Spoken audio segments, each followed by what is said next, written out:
Well, this is my first video. Taking heavy inspiration from Kai Cenat. He started uploading reading. I think this would be good for myself just to do a daily thing. I know I'll keep up to it. I need to read more. And we're reading Meditations today. I finished the first book where he's basically thanking his whole family for the attributes they have and have brought to him and what the gods have bestowed in him and all this stuff. So now we're reading book 2. We're in among the Guadi on the river Gran. So we got first video. It's, let's see what time it is.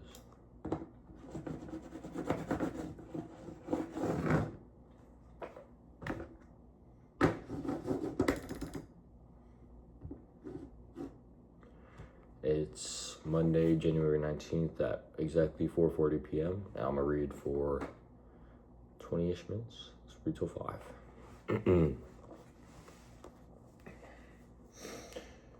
Written among the Guadi on the river Gran. Say to yourself, first thing in the morning today, I shall meet people who are meddling, ungrateful, aggressive, treacherous, malicious, unsocial. All this has affected them through their ignorance of true good and evil. But I have seen the nature of good and what is right, and the nature of evil and what is wrong. I have reflected on the nature of the offender himself is akin to my own. I have reflected that the nature of the offender himself is akin to my own, not a kinship of blood or sweat, but of sharing in the same mind. The same fragment of divinity. Therefore, I cannot be harmed by any of them, as none will infect me with their wrong, nor can I be angry with my kinsman or hate him. We are born for cooperation, like feet, like hands, like eyelid, like the rows of upper teeth and lower teeth. So to work in opposition to one another is against nature. And anger and rejection is opposition. Whatever it is, this being of mine is made up of blood, of flesh, breath, and directing mind. Now the flesh you should disdain, blood, bones, and mere fabric, and networks of nerves, veins, and arteries. Consider too what breath is, wind, and not even a constant, but all the time being disgorged, and sucked in again. That leaves the third part, the directing of mind. Quit your books. No more hankering. This is not your gift. No. Think like this. As if you're on the point of death. You are old. Don't let this directing mind of yours be enslaved any longer. No more jerking to the strings of selfish impulse. No more disquiet at your present or suspicion of your future fate. The works of the gods are in full providence. The works of fortune are not independent of nature or the spinning and weaving together of the threads governed by providence. All things flow from that world. And further factors are necessity and the benefit from the whole universe, of which you are a part. Now every part of nature benefits from what is brought by the nature of the whole and all which preserves that nature. And the order of the universe is preserved equally by the changes in the elements and the changes in their compounds. Let this be enough for you and your constant doctrine. And give up on your thirst for books, so that you do not die of gouge, but in true grace and heartful gratitude to the gods. Interesting.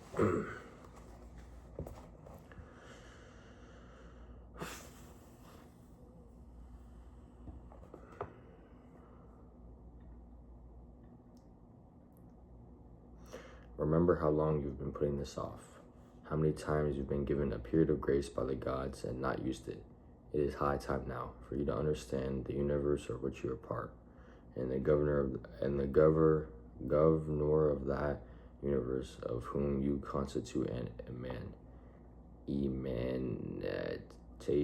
emanation, and meditation. And that there is a limit circumscribed to your time.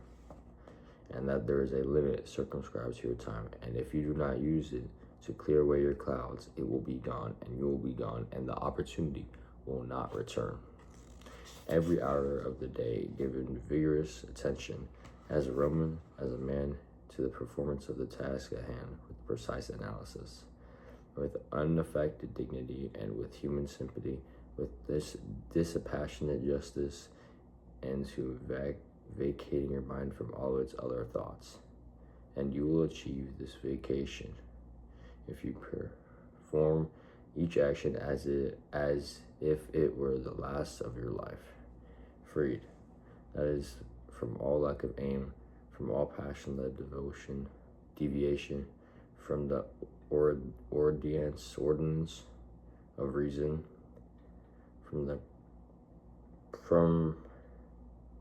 for pretense, from love of self, from dissatisfaction with what fate has dealt you. See how few things man needs to master for the subtle flow of God-fearing life. The gods themselves ask nothing more of one who keeps their observances. Self-harm, my soul. You are doing self-harm, and you will have no more opportunity for self-respect. Life for each of us is a mere moment. Life for each of us is a mere moment, and this life of yours is nearly over. Still show isn't over. Still show yourself no honor, but let your own welfare depend on other people. So do externals tend to distract you? Then give yourself the space to learn some further good lesson and stop your wandering. That done, you must guard against the other sort of drift, those who are dead to life, that have no aim of direction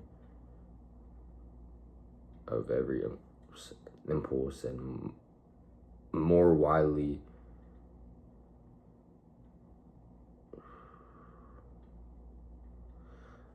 that done, you must guard against other sort of drift, those who are dead to life and have no aim for the direction of every impulse, and more widely every thought, are the drivelers in deed as well as word. So basically he's saying, like, keep yourself away from people that have no aim for their actions and their thoughts. They have no aim in their life. They have no self-respect. Failure to read what is happening in another's soul is not easily seen as a cause of unhappiness, but those who fail to attend the motions of their own soul are necessarily unhappy. Okay, so failure to read what is happening in another's soul is not easily seen as a cause of unhappiness, but those who fail to attend to the motions of their own soul are necessarily unhappy. Always remember that these things, what the nature of the whole is, what my own nature is. Got a phone call, end of my recording, but it's alright, we're starting right back up. Hasn't even been a minute.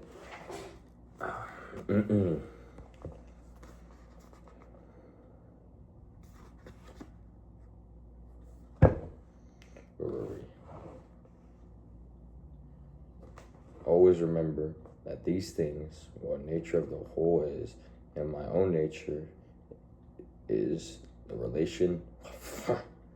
Always remember these things. What the nature of the whole is, what my own nature is, the relation of this nature to that, what kind of part it is,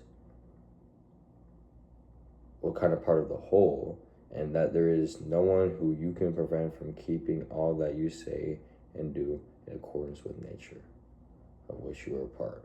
Fuck, that was hard to read. Okay, we run that back. Always remember these things.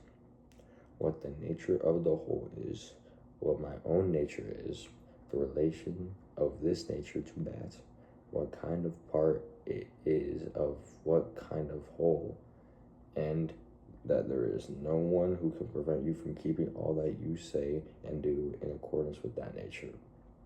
of which you are a part. Okay. In his comparative rankings of sins, applying philosophy to the common man's distinctions, Theraperos says that all offenses of lust are graver than those of anger. Because it is clearly some sort of pain and involuntary spasm which drives an angry man to a bend of reason, whereas a lust-led offender has given in pleasure and seems somehow more abandoned and less manly in his wrongdoing. Rightly, then, and like a true philosopher,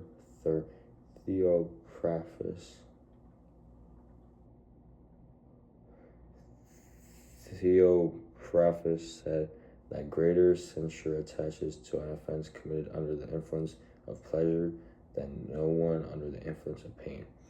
Theophratus said that greater censure attaches to an offense committed under the influence of pleasure than to one under the influence of pain. And in general, the one that is more like an injured party forced to anger, and in general, the one is more like an injured party forced to anger the pain of provocation,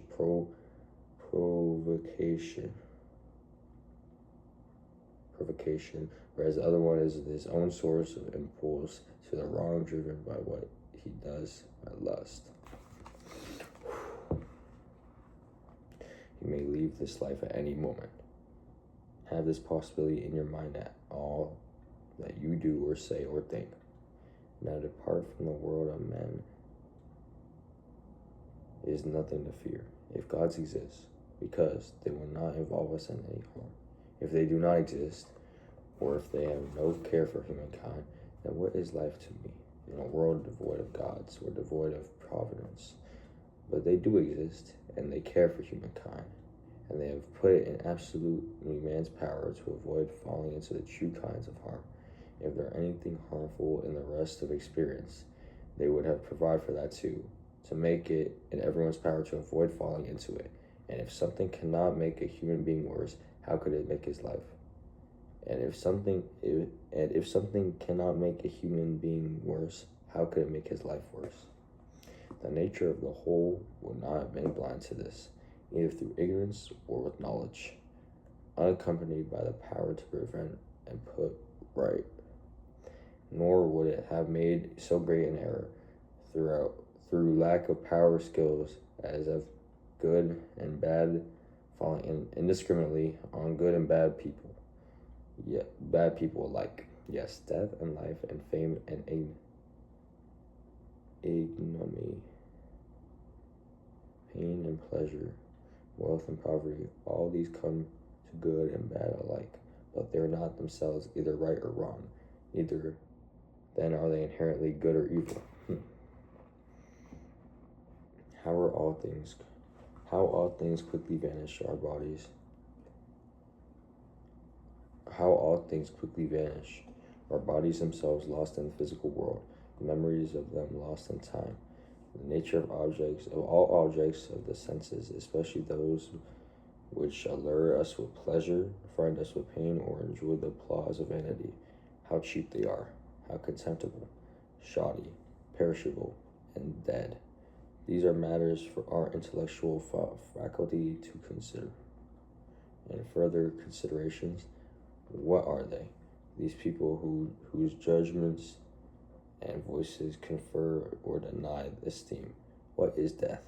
Someone looking at death per se and applying the analytical power of his mind to the divest of death of its associated images will conclude that it is nothing more than a function of nature.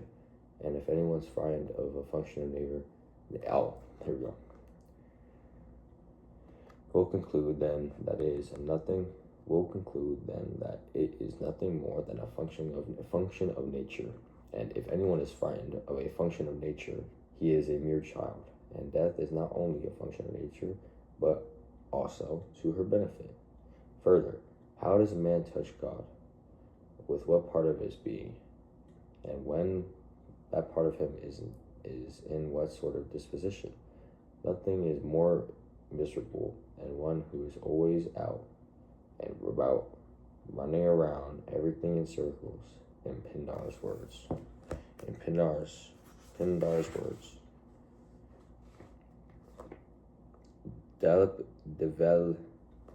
Delving deep into the bowels of earth and looking for signs and symptoms to divine his neighbor's minds.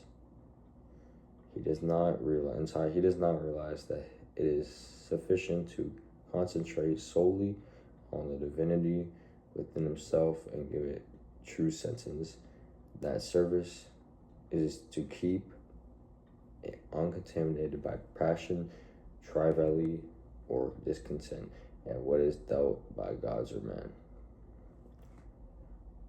What comes from the gods demands reverence from their goodness. What comes from men is welcome for our kinship's sake, but sometimes pitiable also, in a way, because their ignorance of good or evil, and this no less a disability. Damn. This is hard to read, bro. This is the thing with these books, they're hard to understand. That's why when I get Atomic Habits, I'm gonna read that. That's my next book. Yeah, but this is a good start, 100%. Yeah.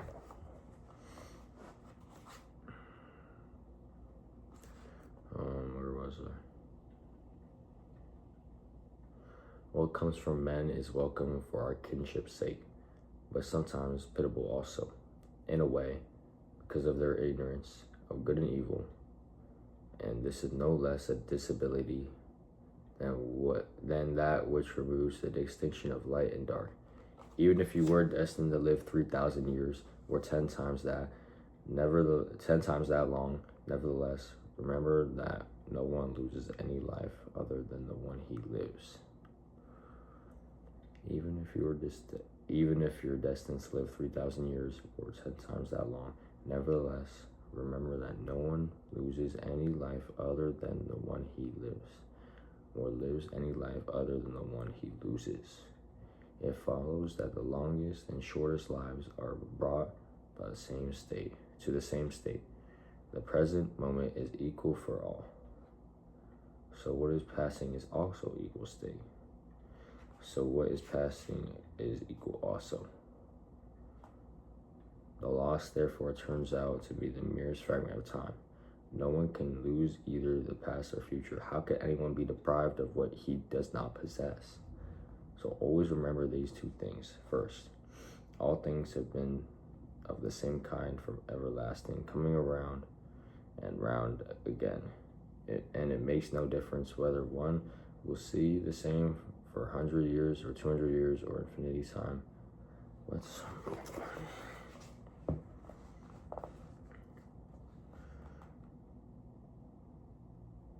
First, that all things have been of the same kind from everlasting, coming around and round again. And it makes no difference whether one will see the same things for hundreds of years, 200 years, or the infinity of time. Second, that both the longest lived and the earliest to die suffer the same loss. It is only the present moment of which either stands to be deprived. And if indeed this is all he has, he cannot lose what he does not have.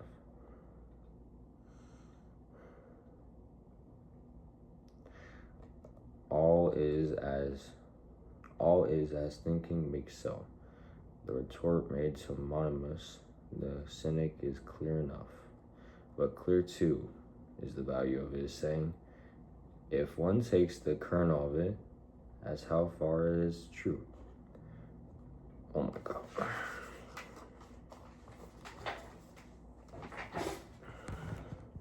Embrace the particular natures of all things.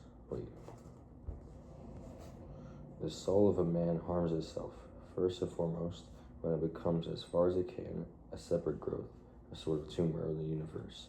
Because to resent anything that happens is to separate oneself in the revolt from nature, which holds in collective. Embrace the particular natures of all other things. Secondly, when it turns away from one another human being, or as even carried so far in opposition to as to intend him harm, such as the case of the souls of those gripped in anger. A soul harms itself thirdly, when it gives into pleasure or pain, fourthly, when it dissimulates doing or saying anything feigned or false, fifthly, whenever it follows in any direction of its own actions or impulses to a goal, but acts at random without conscious attention, whereas even the most rival actions should be undertaken in reference to the end. Okay, fifthly, whenever it fails to direct any of its own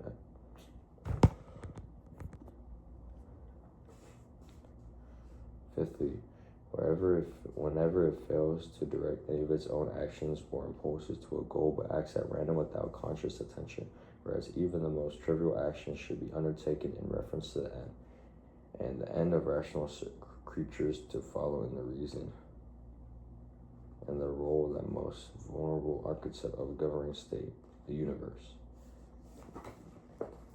In a man's life, his time is more instant.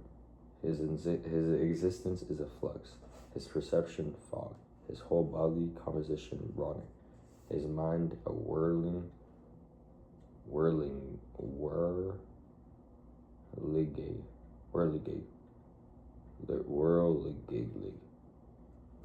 His fortune unpredictable, his fame unclear. To put it shortly, all things of the body stream away like a river. All things of the mind are dreams and delusions. Life is warfare, and a visit in a strange land that the only lasting frame is oblivion. What can they escort us on our way? One thing, and one thing only, philosophy. This consists in keeping the divinity within us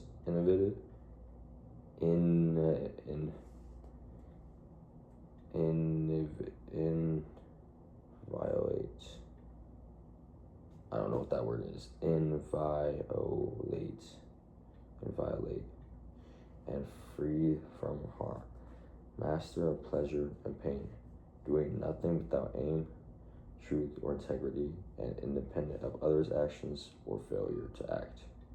Further, accepting all that happens and is allotted to it as coming from that other source, which is its own origin, and at all times awaiting death with glad confidence is nothing more than the dissolution of the elements of which every living creature is composed.